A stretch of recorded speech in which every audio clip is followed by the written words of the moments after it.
Prétexte que je suis moche et corpulent. Je pourrais pas être Miss France. Salut tout le monde, c'est ActuYTB2. On va regarder une story de Mohamed Eni qui va nous parler du match qui aura demain la finale. Et après, je vous dirai mon avis. N'hésitez pas à mettre un Prétexte que je pouce suis bleu. moche et corpulent. Je pourrais pas être Miss France. C'est quoi ce raffut, bordel? Ouais. Prétexte que je suis... Hi, Rourou. Et les gars, venez, y'a Olivier. Pète-moi le cul, Gigi. Tous Gigi, tous Rourou. Allez, Gigi, on t'aime, Rourou. Hi, Rourou. Et les gars, venez, y'a Olivier. Fou le harcèlement médiatique dont est victime Karim Benzema. Il y en a plein, ils se posent la question, ouais, est-ce que Benzema, il va aller voir la finale au Qatar? Comment vous voulez que le joueur, il ait envie d'aller au Qatar quand il voit des infos comme quoi, depuis qu'il est plus en équipe de France, le groupe, il vit mieux. Depuis que Benzema n'est plus en équipe de France, il y a une meilleure ambiance. Une meilleure ambiance dans les vestiaires, les joueurs ils s'entendent mieux, les gars, il n'y a pas plus vexant pour un joueur. Oh là, c'est une insulte d'entendre ça, les gars. Et même quand un journaliste il pose la question à Deschamps, est-ce que Benzema va revenir pour la finale? Deschamps il dit, passez à la question suivante. Les gars, c'est pas sympa. Deschamps il pourra avoir un peu de bienveillance envers Karim Benzema. Oh là, c'est un truc de fou. Oh, tout le monde a oublié ce que Benzema a fait pour la France. Il nous a ramené la Nation League, les gars. Il nous a ramené le Ballon d'Or aussi. Le Ballon d'Or est français. Grâce à Benzema, c'est quand même incroyable. Et vous savez que si Benzema il va au Qatar voir la finale, si la France gagne, ils vont dire Benzema il vient que pour la médaille. Si la France perd, ils vont dire c'est de sa faute. C'est un poissard, il est venu. Les gars, depuis le début, je vois aucune bienveillance envers Karim Benzema. Oh, je vois que des pics et des sous-entendus. C'est quoi ces genres de pics, les gars? De dire que quand Benzema n'est pas là, le groupe il vit mieux, il y a une meilleure ambiance dans les vestiaires, l'équipe de France retrouve la victoire depuis qu'il n'y a plus Benzema. Les gars, c'est incroyable de dire ça. C'est quand même très scandaleux. Tout le monde sait que l'équipe de France fait un parcours incroyable, mais avec Benzema, ça aurait été pareil avec plus de buts. On le sait, les gars. Comme si avec Benzema, on serait pas arrivé en finale. Ou alors, on serait arrivé en finale plus facilement. Et c'est injuste et c'est mentir de dire le contraire. C'est un mensonge, les ggars. C'est un mensonge. Wallah, vous le savez. Vous le savez. Vous croyez quoi? Genre, avec Benzema, quoi, on aurait sauté en huitième. Arrêtez, les gars, de lui manquer de respect comme ça. Un peu de respect, de bienveillance. C'est tout. Même, on devrait quoi, les gars? L'inviter pour la finale et il devrait soulever la Coupe du Monde. Wallah, les gars. Ça serait tellement symbolique. Ça serait tellement magnifique. De la noblesse. Wallah.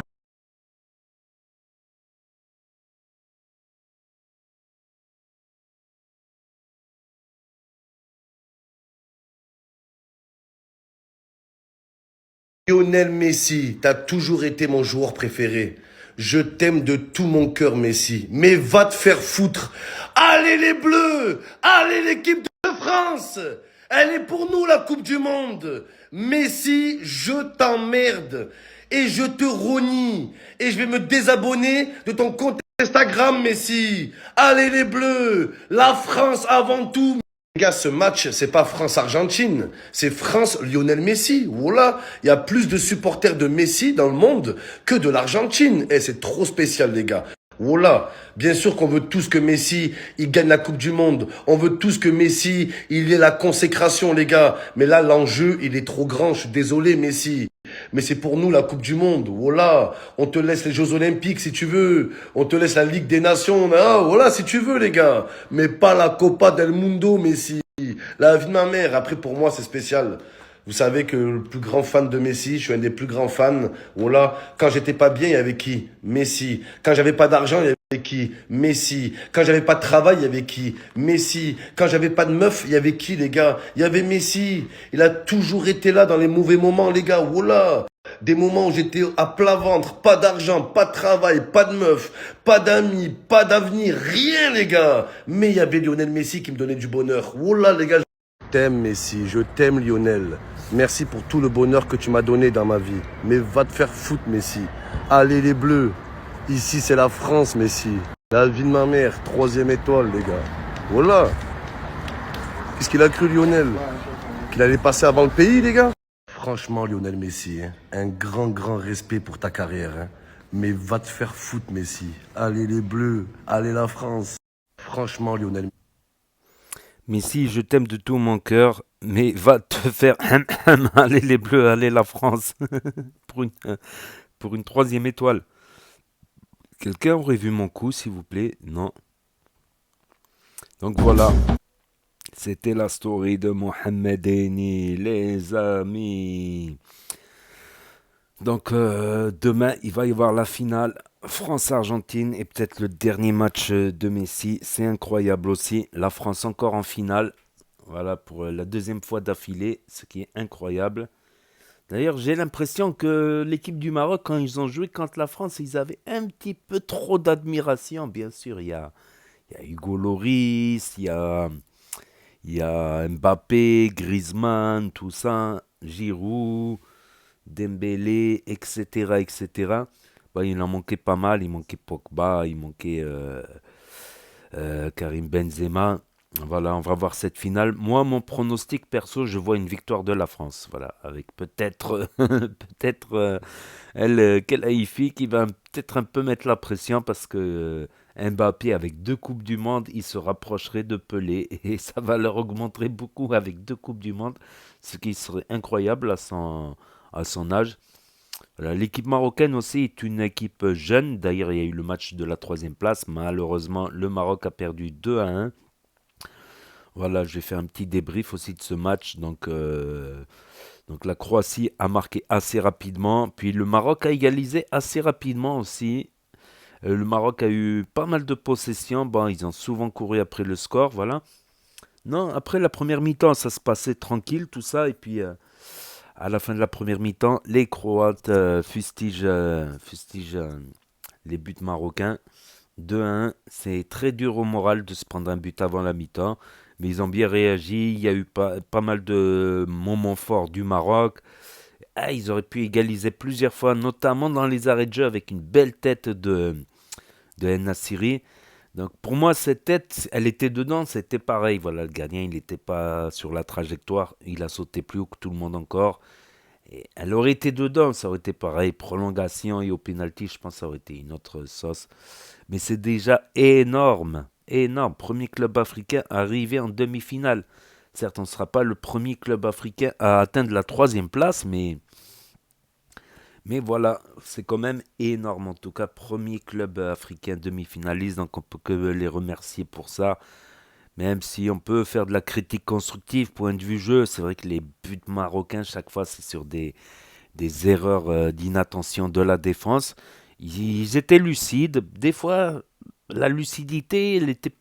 J'ai bien aimé quand ils ont été hyper lucides, ultra lucides contre le Portugal, contre l'Espagne, contre la Belgique, ils ont été ultra. Mais là, des fois, il y avait la lucidité, elle était à la limite. Ils étaient lucides, mais pas ultra lucides. Voilà, ils étaient très lucides. Voilà, c'est comme sur le deuxième but croate. À un moment, un Marocain avait récupéré le ballon et il a essayé de relancer au sol. Et finalement, c'est atterri dans les pieds d'un Croate qui a décalé sur la gauche, ce qui a amené le but. Je pense que si. Ouais, mais avec des si, on aurait coupé un pari en deux aussi. Moi, je pense que s'il aurait mis un pointu, il aurait dégagé au milieu, histoire que la défense elle se replace et tout ça, tout se remet en place. Voilà, toute la mise en place.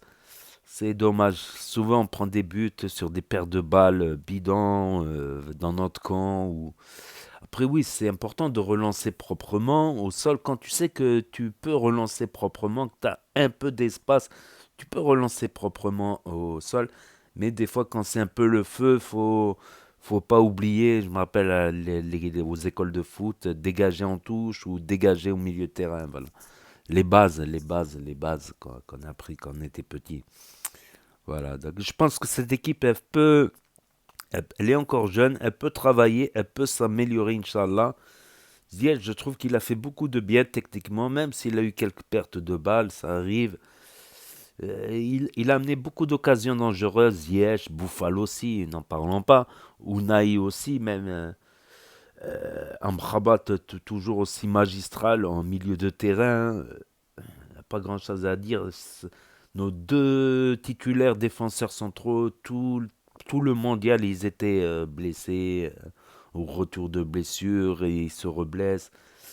Romain Saïs, le capitaine, et voilà, et Aguerre. Et par contre, El Yamik, c'est ça, El Yamik, j'aime bien ce joueur. Il est défenseur central, des fois il monte, il a failli mettre une bicyclette contre la France, El Yamik. Je l'ai vu aussi jouer à la Coupe arabe, un peu pendant les qualifications, un peu pendant... Je crois qu'il avait fait des appareils. Il me semble qu'il n'était pas rentré à la CAN. Je pense que... Non, il me semble qu'il n'est pas rentré à la CAN. Je l'avais vu à la Coupe arabe et pendant des matchs de qualification, je pense. Donc, on va voir le match de demain et bravo encore à cette équipe marocaine. Malgré les 2 dernières défaites, il y a eu beaucoup de victoires aussi.